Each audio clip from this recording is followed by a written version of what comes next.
唔該晒咩Kevin 我諗啱啱講啊，都係呢2年啦，改咗名啦，所以大家記住唔好用 Carry 同埋用 Carmen 同用 KLN 啦。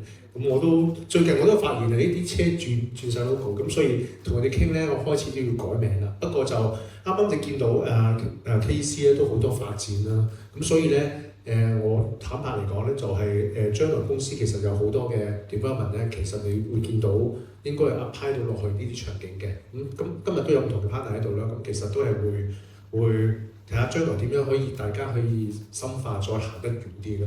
咁到最後啦，第2個 panel discussion 咧，我又想 more on technical AI 嘅，因為咁講得咁多 AI 咁多 knowledge，我都想有啲叫做IT 少少啦，咁當然今次我會邀請咗我哋公司嘅 CTO 啦同 architect 啦，因為坦白而家我哋成個 infrastructure 都係用緊呢一個 concept 去砌㗎啦。咁Eric 啦，Eric 其實都係 Alpha 24裏面咧，其實開始將嗰個 local solution 變成 SaaS 化啦，咁都 roll out 喺啲唔同嘅地方啦。啱啱講波蘭啊、巴西啦，咁我都想大家分享下成個 development 啦。咁另外阿 Ben 就都係見識過好多唔同大企業嘅一啲數據啊 AI 當然係最新啦，但係有好多經驗嘅分享啦。咁我今次我就因為我本身都 IT 底嘅，我就會做埋個 moderator， 可以即係問大家一啲問題啦。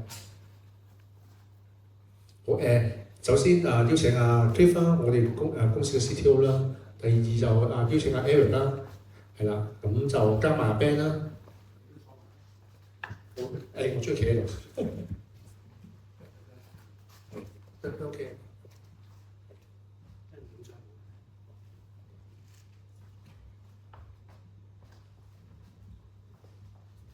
做Ben 好幫手啊！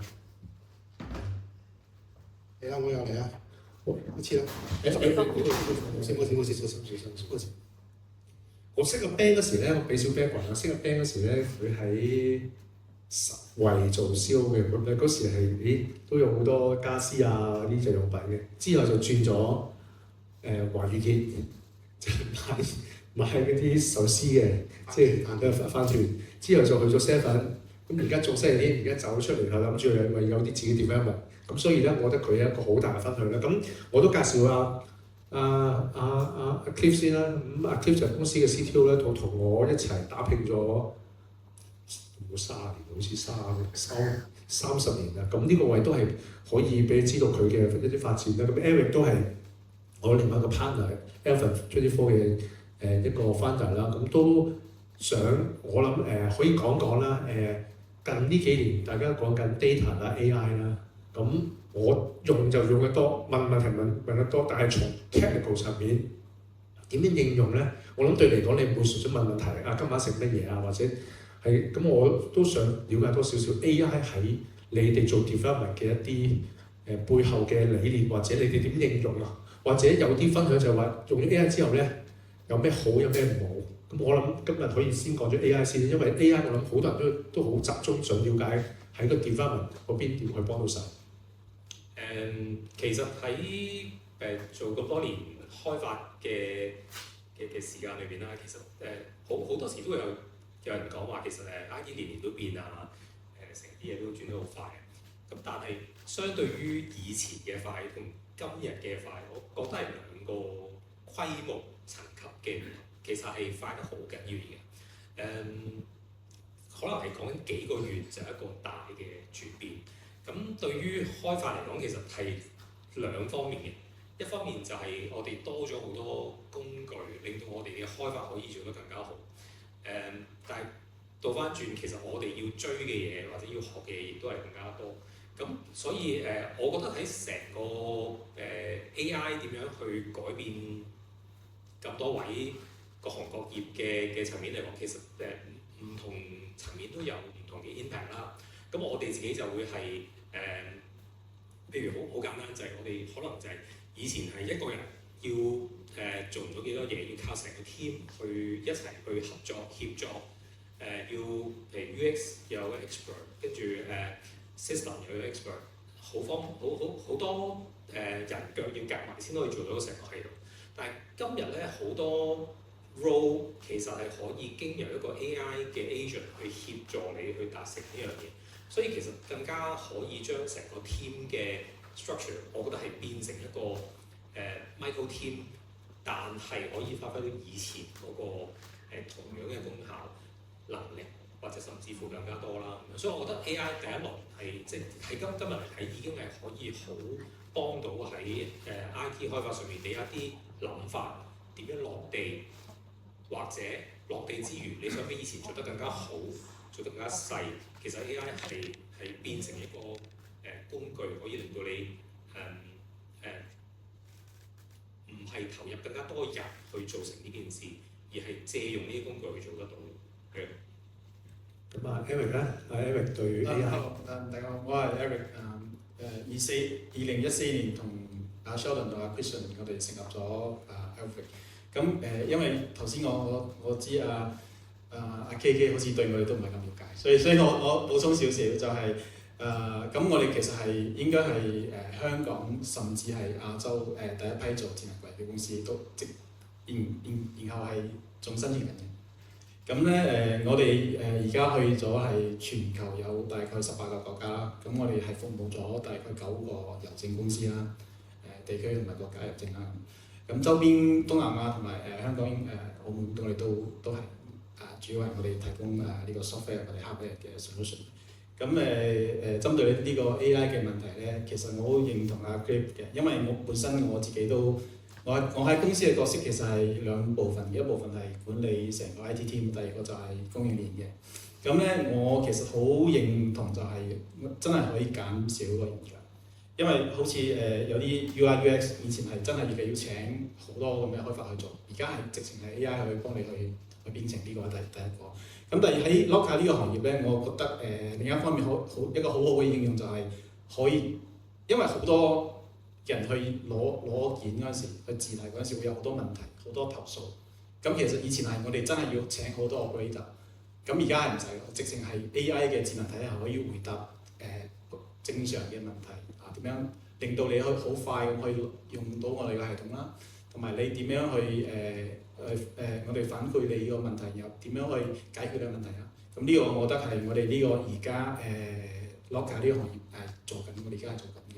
咁另一方面就係我哋都會加啲智能嘅，即係 AI 嘅硬件相關嘅嘢啦。譬如我哋加入咗啲視覺識別嘅嘢啦。咁我哋因為你知其實 Locker 我哋一開始推嗰陣時係比較即係好似我哋一開始想入港鐵啦，咁我話你安全性點啊？咁有人放個閘入去啊？咁呢啲其實好多人都問嘅。咁而家有咗 AI 嘅視覺識別之後咧，其實呢方面係完全解決到啦，因為我哋可以去分別，甚至係真係可以做到100%。你有啲危險嘅嘢可以做出預警啊。咁譬如有我哋，因為其實係呢個 AI 其實都相關於等陣可能你下一個問題想問數據嘅。咁我哋都希望我哋其實都係將啲數據可以令到我哋去減少我哋去即係譬如operation 啊，唔需要咁多人啊。同埋可以知道大概邊啲地方會需要多啲 locker 啊，啲地方可能唔需要咁多 locker，咁方式咁嘅。呢個係我對於呢個。阿 Ben 從呢個你咁多年嘅零售業，你點睇咧？呢個 AI 對成個操作或者點樣可以幫到手？老闆最中意啦，基本上，因為經濟唔好嘅時候就減人手啦，係咪？好有道理去減人手，因為準確啊嘛，快啊嘛，係咪？即係簡單嚟講，快靚正咁啦。咁即係 share 多少少就係話嗰個應用嗰方面咧，其實都已經好多層面㗎啦。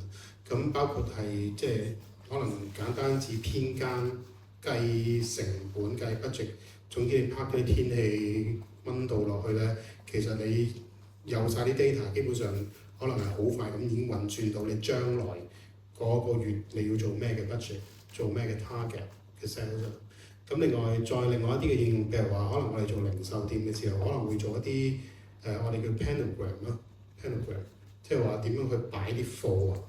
OK， 咁嗰啲全部都係用晒 algo 㗎啦，而家全部都係智能嘅。咁以往即係俾個 image， 大家可能一間勁嘅零售連鎖店，可能佢要做呢一啲咁樣嘅 planogram，可能係嗰啲人講緊係已經係有20年嘅經驗，佢哋係成條 team 可能5、6、7個人咁去做唔同 sets of 呢一個 panogram 咧。其實依家可能一個 algo 嘅一個即係 app 或者一個 solution 已經可以幫你解決咗。所以以往即係嗰個零售就好似一個等邊金字塔咁樣嘅一個即係組織咧，即係上面有個 top CEO 或者係個 department head， 中間有啲中層管理，下面咪成扎人去做嘢嘅。依家係變咗一個好短好細嘅等腰三角形嚟嘅，即係話唔需要最 top 嗰個，因為最 top 嗰個其實我哋孭飛嘅啫嘛。咁孭飛嗰個人咪揾啲中層管理去孭飛咯，因為佢夠晒，有人孭飛得啦，係咪？咁而下面嗰啲真係揾一啲好，唔係揾一啲或者佢都衍生咗一啲出嚟，就係話一啲新嘅識 AI、識運用 AI 好叻，識用 AI 去幫公司去即係揾到好好嘅 ROI 嘅人。咁呢個我諗將來都會係一個好大嘅趨勢，即係我會預計可能係 HR 或者 marketing 甚至 operation。你會見到係好多一啲嘅工作會失去咗咯，咁所以其實係要轉型嘅。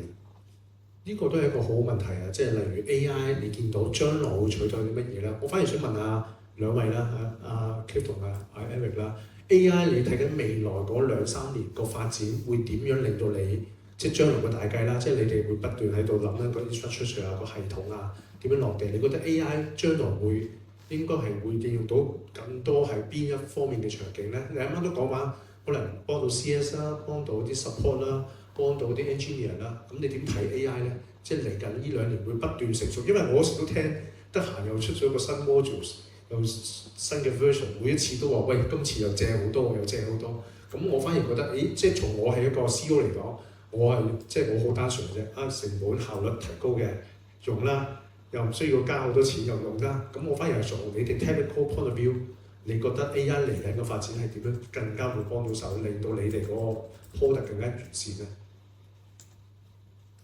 咁我先啦。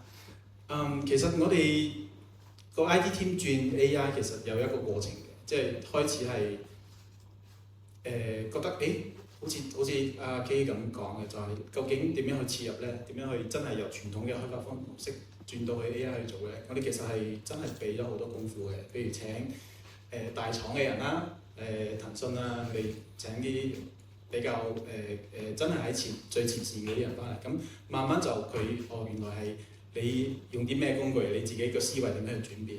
咁呢個其實我哋係真係經過一個過程。咁我哋最近出咗一個 AI 嘅 software 版本啦。應該就個 MVP 應該係喺呢個月會出嘅。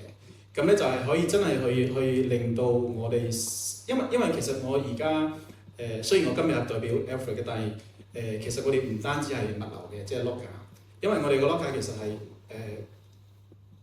唔係叫做我而家唔會叫做智能快遞櫃，係叫做智能櫃。咁係會加入好多新嘅元素入去，譬如呢啲綠色回收啦、零售啦、同埋好多嘅生活服務啦。所以呢個 AI 其實我哋係將呢啲所有呢啲服務係可以融入喺一個系統裏面，另外變成咗其實一個 all-in-one 嘅一個智能體，可以去服務一個普通嘅消費者。咁佢去攞件又可以，咁你下面你又可以擠啲衫落去洗衫，然後過幾日嚟攞又可以。咁你又可以網購又可以攞嘢，喺有啲國家譬如馬來西亞好多外勞啊嘛，咁佢哋又可以作為一個譬如香港嘅細嘅迷你倉，咁呢啲嘢以前其實係一個比較獨立嘅系統嘅，咁而家其實 AI 我覺得對於目前呢個階段，對於我哋公司嚟講，其實係變咗其實係一個系統，你可以解決所有問題。咁呢個係我覺得對於消費者嚟講同埋對於投資者嚟講係一個比較好嘅，因為其實我哋呢個行業有一個最大問題就係 ROI， 因為會講因為總資產啊嘛，你點樣回收你個投資咧？咁其實我頭先講嘅呢個就係我哋諗嘅解決方案，就係真係可以令到唔單止係物流嘅收入正向嘅、逆向嘅，或者係退貨啦，仲有其他嘅服務令到可以去跌價。呢個都係我啱啱都講話，其實物流櫃就真係唔係純粹物流嘅，有好多叫生活類啦。因為我哋嗰時做個 service 都知道咧，其實啱啱講話有啲人想洗衫啦，有啲人想儲物啦，有啲想寄件啦，咁其實好多都用到智能櫃個 concept。總之係智能櫃係可以幫到 last mile 又好，或者一個對接又好，其實係一個幾好 solution。所以啱啱 Kelvin 都有講翻，呢一個都係將來一個幾重要嘅一個 centre 嚟嘅。咁阿 Cliff 有咩諗法咧？其實我自己覺得都係個轉變實在係太快。其實你話大家估幾年發生緊咩事，我覺得可能呢件事對於大家嚟講可能有啲遠嘅，其實因為嘅變嘅速度實在係太快。我哋可能係都冇諗過幾個月前都冇諗過今日會成咁樣。其實好多時係點樣有最新嘅嘢嘅時候，要及時去用，令到成個公司團隊嘅能力可以再提高。我覺得呢個係相對地緊要嘅。咁即係如果你淨係諗佢點樣去幫到你部分嘅嘢，其實可能個幾個月佢係顛覆咗你做緊嘅嘢。即係話幾個月嘅一兩年之後，其實有一啲或者可能半年之後，你可能俾一個好 brief 嘅嘢，佢而家可能係幫你寫一啲好簡單嘅程式，但係好相信即係嚟緊佢可以 take over 嘅嘢越嚟越複雜，佢嘅 memory 越嚟越多嘅時候，或者一個AI 點樣配合一個 memory， 令到佢係貼合翻你原本做緊嘅嘢。佢可以一路 evolve 佢唔係單獨佢自己嘅 AI evolve， 而係陪住你公司嘅產品一齊 evolve。佢要知道你嘅習性啦，你自己公司嘅標準啦，佢點樣可以應用到呢啲嘢喺嚟緊嘅改版裏邊啦。我相信呢啲係個 AI 會幫得到成件事，係將你嘅 visions 配合咗落去成個系統入邊。再自動地去執行，其實而家係嗰個能力可以好誇張。好，咁講完 AI 啦，咁啱啱我聽完出嚟之後咧，都幾樣嘢啦，都係即係慳到人手先啦。而家呢刻，咁以我所知，因為阿 Tiff 同我講話一個 AI 已經等於幾個 junior engineer，咁我就第一時間諗真係大鑊啦，即係出嚟咧唔識 AI 咧，淨係識 coding 咧，就真係失業㗎啦。咁我諗呢樣嘢就大家要 get ready 啦，即係 AI 個世界係任何場景都會用到啦。咁 Eric 都講啦，咁其實 AI 係可以好多方面咁應用嘅，唔好純粹單一，即係單一啱啱話你做緊智能櫃啊咁其實我覺得係應用喺唔同場景。啱啱阿 Ben 都有講啦，咁都希望可能 AI 喺未來發展係幫到手喺個業界層面咧，尤其是 logistic 其實 logistic 係一個好繁複嘅流程嚟嘅。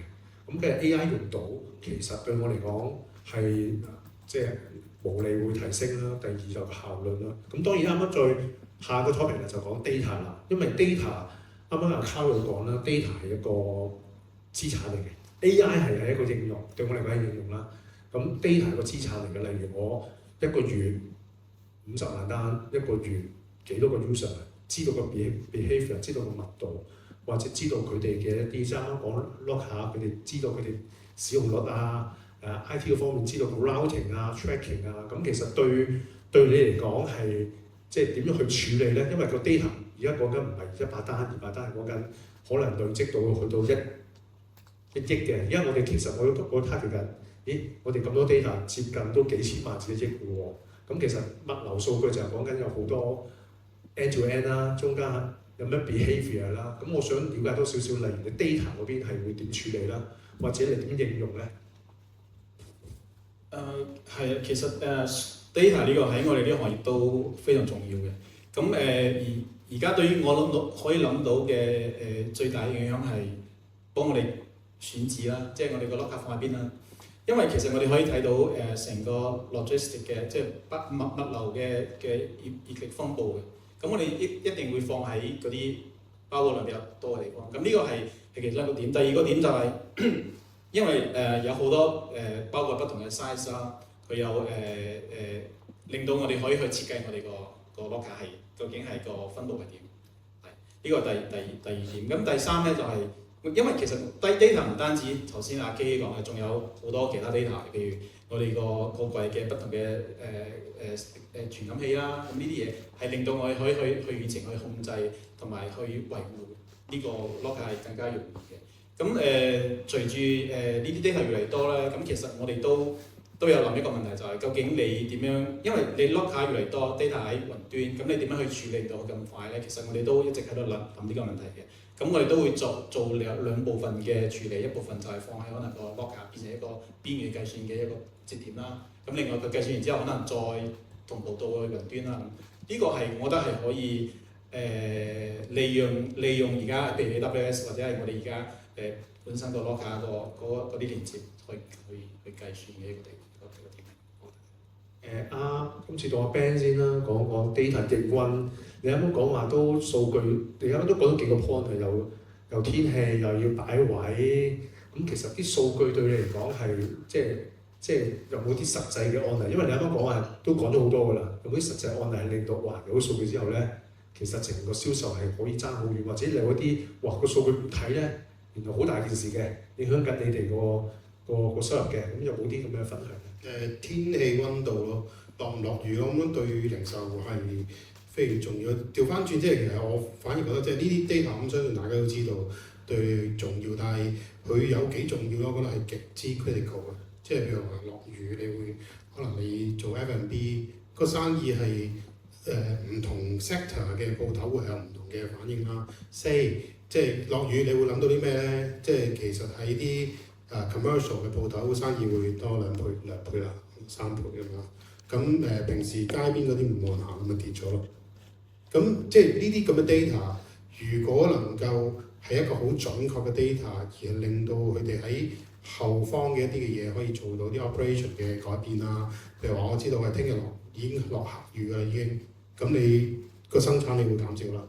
係咪？咁邊啲鋪頭你會落貨，邊啲鋪頭唔落貨，你會有咯。咁調翻轉就係話呢啲我諗要應用啦，但係更加另一方面係將來啦。其實呢啲咁嘅叫 heat map 又好，或者一啲嘅data 咧，其實每一間公司或者每一個管理人其實都心中有把尺嘅。點樣去量化佢咧？咁呢個真係一個好勁嘅學問嚟嘅，即係每個人對於嗰個 data 嘅 sensitivity 又唔同，同埋佢嗰個彈性係唔同，所以我覺得係將來係真係要有啲好專門嘅人去每一次去 tailor-make 翻一啲嘅 data， 點樣去分析翻一啲嘅嘢，啲 insight 反而係重要咯。data 係死嘅 ，insight 係要人諗嘅。咁我唔知係 AI 去諗啦，定係人配合 AI 去諗啦，但係我相信都係 both 啦，即係唔可以靠晒 AI， 因為 AI 係都未必係咁靈活㗎嘛。咁所以我覺得將來都仲有一啲新嘅工種係，雖然我頭先話啲即係人係 junior 嗰啲會唔見咗，或者啲 engineer 唔見咗，但係我覺得啲分析師一啲好知道嘅 business 嗰啲分析師係好需要咯。而呢個係我覺得係一個好大嘅生意，因為嗰個人係真係可以幫你，真係可以做到好大嘅生意，或者係可以趨吉避凶。簡單嚟講，我都同意啊，因為 AI 純粹一個 robot 去接收信息咧，其實有人去俾街拉佢。咁所以我啱啱都諗起一個位就係每一次咧回南天啊，突然間天氣差咧，即係你之前做嗰個平台咧，會突然間彈咗好多抽濕機啊，或者唔同。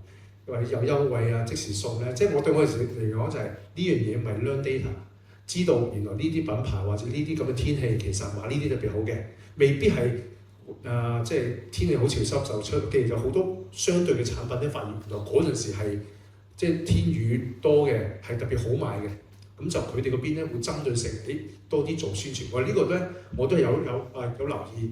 即係話 Ben 嗰邊，咦？哇！你哋嗰邊都行得好快喎。冇錯，因為以往就係一啲好有經驗嘅一啲嘅營運者，佢會話喂 marketing 你就係回南天，你抌包啲嘢俾啲客啦咁樣。咁但係將來或者依家做緊個 trend 就係、其實個 data 已經話俾你聽，喂，差唔多有呢啲嘢咯，咁嘅可能性喎。咁啊，大家嗰班即係成班叫做 management 就喺度討論啦，究竟係出啲咩？點樣出？幾時出？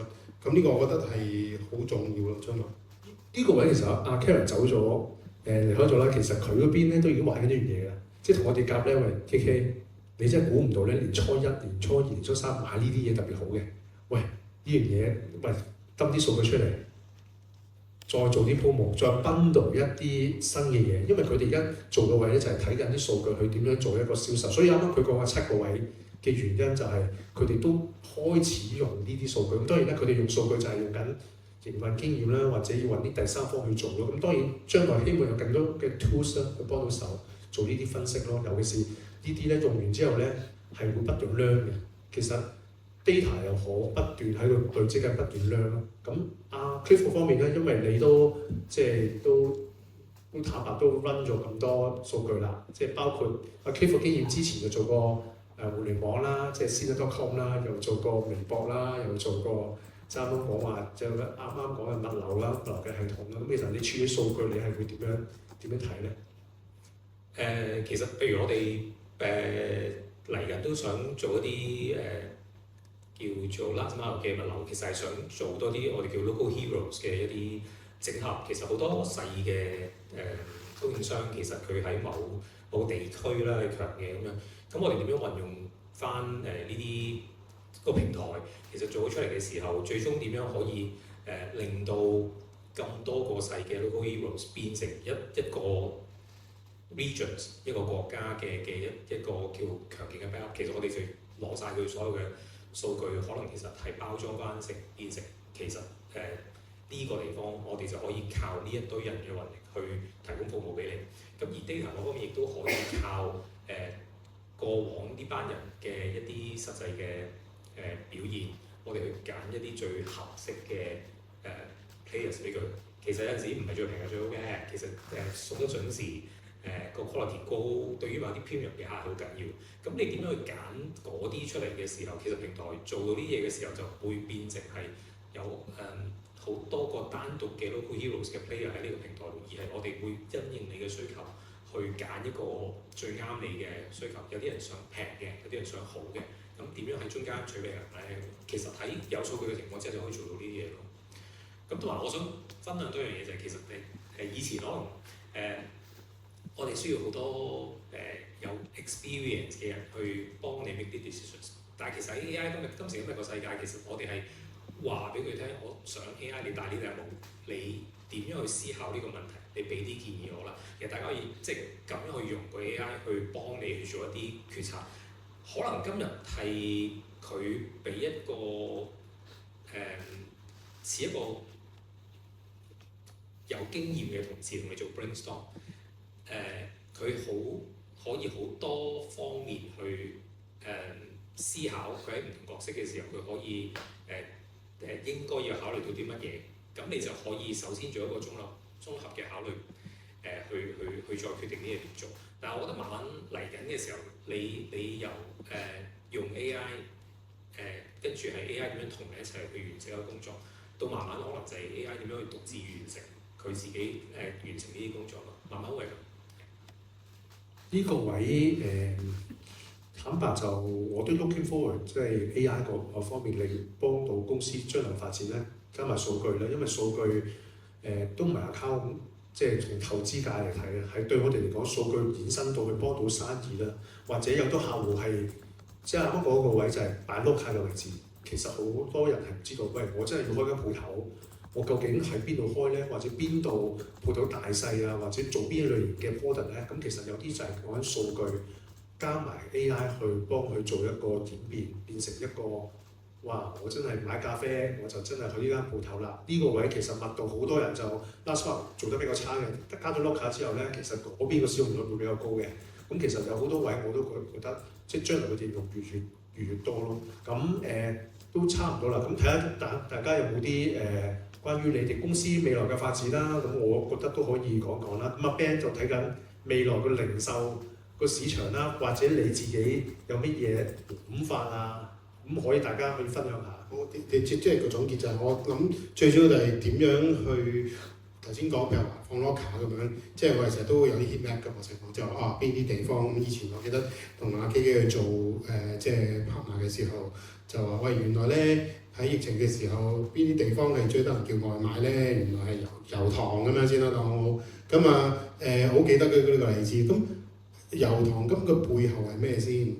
係天氣啊、時間啊、佢嗰度嘅 trade mix 啊，定係咩咧？咁其實係要不斷地將呢啲咁嘅即係數據，一啲好 proper 嘅一啲嘅人去話翻俾 AI 聽，等佢真係 learn 翻嚟，但係佢唔會一個完全嘅人嚟嘅。咁調翻轉點樣去同佢溝通？咁將來係一個好大嘅課題。咁但係我諗呢啲咁嘅同 AI 去 communicate 或者 educate 佢哋去嘅一啲嘅 data 係要慢慢去儲，然後要真係揾一個好 proper， 都仲要係需要一啲有經驗嘅人去同佢一齊去 build up 咯。我諗將來係咁樣去互動嘅，即係可能係一個好有 experience 嘅，再同即係其實遲啲個 panel 呢度有個 AI 喺度嘅。即係可能下年你去再搞呢個你嘅 AI 喺度，咁喂你覺得係點啊 AI？即係其實我頭先講咗咁多，佢就會開始同我哋講，個世界會變成咁樣咯，即係將來咁，所以個將來你問我個發展就係譬如話，即係做呢啲咁樣嘅 solution 嘅時候，咁喺 AI 係不可或缺，而真係要去諗一諗點去應用佢哋。咁呢啲即係好有經驗嘅即係IT 嘅人啊，或者 CTO， 其實佢哋係真係會將來會帶俾好多 value 嘅公司。Eric 咧嚟緊公司發展，或者你啱啱講話，其實你哋唔單止做 locker 噶嘛，點樣去應用更多而家啲新科技咧？其實我頭先講咗啦，就係會變成咗係一個 all-in-one 嘅 solution 嘅，即係物流啦、生活服務啦、電商啦，同埋加其他嘅，譬如查詢又好，其他又好。其實因為我哋而家都諗緊一個落地嘅場景嘅，咁所以我其實嚟緊會有兩個方向，第一個就係以中東同埋東南亞其他國家去真係會去試我頭先講呢嚿嘢。咁我諗會可能會廢喺馬來西亞，因為我哋都有個 partner 係應該係馬來西亞最大嘅自助洗衫店，咁佢本身有好大嘅空間俾佢去應用呢嚿嘢。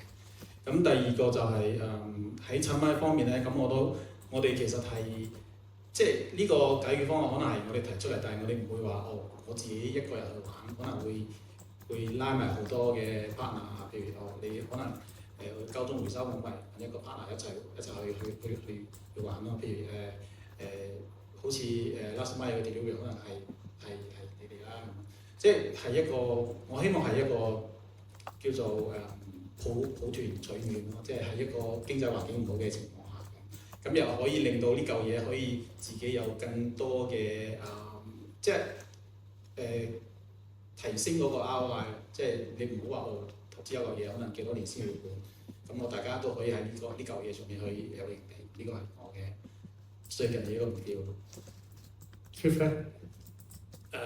我自己個睇法你講咗好多啦嚇，即係你講嘅嘢我就唔特別再提，但係我自己係作為一個甩翻頂開發嘅冇啦，即係做一個 developer 嘅睇法就係以前可能好多細節你想做，你第一件事你就要揾人，揾到個人啊，大廠會唔會已經 allocate 曬啲 resources 佢搶曬好多人啊？咁今時今日就人就因為 AI 嘅原因 release 咗好多出嚟。咁第二個原因就係其實有啲以前想做嘅嘢，由study 嗰樣嘢，你可能叫做冇，因為可能有啲嘢係新嘅發展啊、科技啊咁樣，你未必接觸過咁樣。你由0到1嗰個learning curve 好 steep， 好難學。但係而家我哋如果即係有啲新嘅嘢想做，其實可能相對地呢啲開發成本會低咗好多，變咗其實簡單嚟講，就係我哋做開發嘅 possibility 會多咗好多，因為個試錯嘅成本低咗。咁我覺得喺 looking forward 睇呢啲位，令到成個 solutions 可以係越嚟越 smart 同埋越嚟越闊咯。好，咁大概都5點鐘啦，因為都唔錯，禮拜五大家即係離開啦。咁再次多謝3位啦，阿 Ben 啦。好 partner 啦 ，Eric 啦，好嘅 partner 啦 ，Clifford 好嘅兄弟啦，即係我哋拍咗好耐㗎啦，咁都希望大家將來留意多少少公司嘅發展啦。咁其實 IT 嗰部分我哋嚟緊都會講多少少嘅，即係將來我都希望會多啲 talk， 因為我覺得係唔單止行業啦，其實好多一啲學生啊、後生嗰啲要學識 IT 點樣去接受 AI 啊。同埋我見到而家好多後生仍然都未，即係仍然都係自己做 coding 啊，尤其3、4年畢業嗰啲咧，仍然都喺度避免緊去接觸 AI。咁我覺得呢一個係一個即係失去咗個機會。AI 分析點同 AI 溝通，呢個係好重要嘅，因為將來 AI 可以取替咗係做一啲叫做 low end 嘅工作 ，AI 反而需要咧係有啲叫 expertise 啊，啲人去同你溝通，去砌個 model 出嚟。所以阿 Cliff 有幾次開會咧，已經不斷同人講話死咯，你 engine 3-4年都仲唔識啊，即係 AI 咧你取替㗎啦。咁我自己都坦白佢咁講咧，我係貪心啲嘅，唔好請人啊。咁但係就阿 Cliff 好話要請一班有營運經驗嘅人去教班 AI 砌一個你想要個 model。咁呢個位咧，我覺得就係唔係話要取替晒嘅，咁起碼都有個位就係、為將來大家要轉型去應用 AI。咁啱啱講話其實我哋人腦最好嘅位就係諗到啲商機、諗到啲場景。例如啱啱 Eric 講話，喂，我哋要做生活類嘅，咁 AI 當然會俾到你啦。但係 AI 可能 base on之前一個數據咧，都係覺得要做翻啲好傳統嘅，但係人嘅 creativity 係可以好犀利㗎嘛。咁當然啦，就係點樣人腦加 AI 可以做到啲新嘅場景出嚟咯。咁所以我哋啱啱今日嘅所有嘅 partner 啦 ，Kelvin 啊、Kel 好啦，咁其實我都睇緊點樣融合再一齊做大佢先做重要。同埋今日個 topic 係e-commerce 啦。點解講 e-commerce 咧？其實我哋都係好 impress 咧，就係 KC 同我講翻話，哇！而家個貿易戰好打得好啲，但係升得好犀利。而家其實我見呢個市場咧，其實唔係好多行業咧仲 keep 住咁升。同埋我都有了解過 case， 佢俾一個好大膽嘅預測俾我，呢幾年咧會升唔係 double digit 添，可能係3個 digit 添。我第一時間話咁犀利，佢話係啊，呢個市場就係癲緊㗎，即係當幾個 player 拼多多、Temu 嗰啲，全部 Amazon 啲全部打緊仗，全部利用物流做緊一個快時效，全部都係講緊好多樣嘅產品，有好多 last mile 智能櫃去 support， 其實變咗你已經去到好便利。傳統嘅零售商開始都諗緊方法去轉型，所以啱啱講下 Karen 佢今日嚟咧，佢唔會講酒樓嘅，佢講緊點樣將佢啲產品可以去到 GBA 啊、馬來西亞咁。其實大家都諗緊個轉型位。其實我諗大家都知道，香港最大嘅電商平台 HKT Mall 其實都轉緊好多做呢樣嘢嘅。咁所以我睇緊個市場咧係有危有機嘅。咁當然個市場經濟唔好，大家就開始好着重個成本。但係大家嘅消費欲咧其實唔會少嘅，只係大家開始會上網揾啦。咁呢個位我即係我講緊係希望 cross border 就俾大家知道 cross border e-commerce 咧都係嚟緊重中之重啦。咁同埋 SKG 嚟緊啱啱都講啦，會有更多嘅新聞消息出嚟啦。咁今日嘅片咧，我哋會放上網俾唔同嘅市場睇嘅。咁當然啦，呢個位就係都係俾大家知道公司呢一輪咧係第一輪發展。咁同埋 PR 我哋都有，咁可能去 Yahoo 啊，去 AM730 啊，經濟日報都見到我哋最新嘅發布嘅新聞啦。咁其實都係希望大家多啲了解啦。咁再次多謝大家。今次個 event 都比較倉促，我哋都揾咗啲 guest 嚟啦。咁個 audience 我哋都冇好大嘅力咁推嘅，因為我哋覺得 archive 咗，即係等於電視台直播同埋 Netflix， 啲人就覺得 Netflix 好方便嘅原因就係隨時可以睇到。我哋就會開始會做啲即係 SEO 啊，會掉上去唔同嘅平台度俾人哋去睇翻今日嘅片段啦。咁將來我哋會喺第2站暫定應該會喺新加坡。